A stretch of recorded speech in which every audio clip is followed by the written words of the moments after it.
Let's talk about equalization or EQ. EQ is one of those tools you use on almost every track in every session, and yet it's also one of the most misunderstood tools, especially when you're starting out.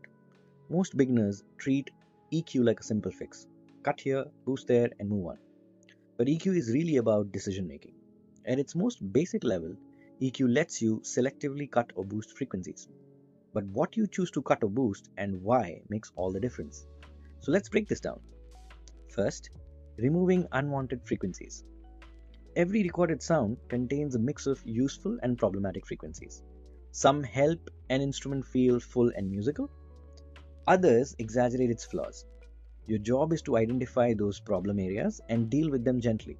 For instance, a guitar might feel muddy or boxy around 200 to 500 Hz range.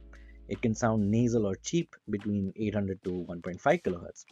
Too much energy around 2.5 to 4 kHz can feel harsh, and excessive highs above 8 kHz can sound fizzy or tiring.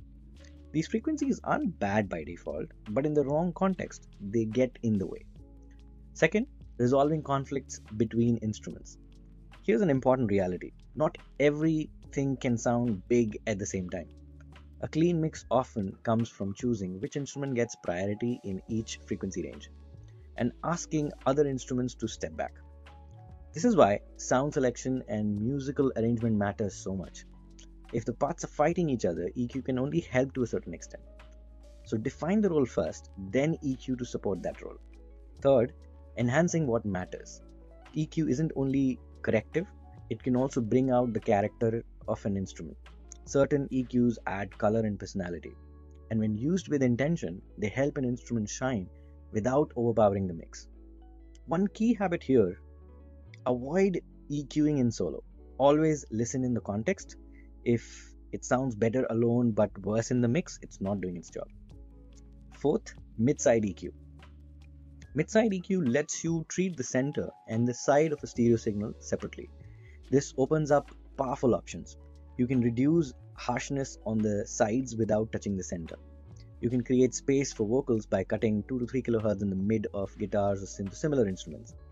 You can tighten the low end by high passing only the side channel around 80 to 150 Hz, keeping the bass information solid and centered.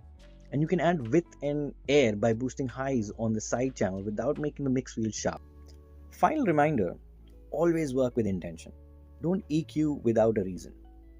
Guesswork rarely works. Be aware of what you are hearing and make decisions based on that. I hope you come across this video before your next project. I'll see you in the next one.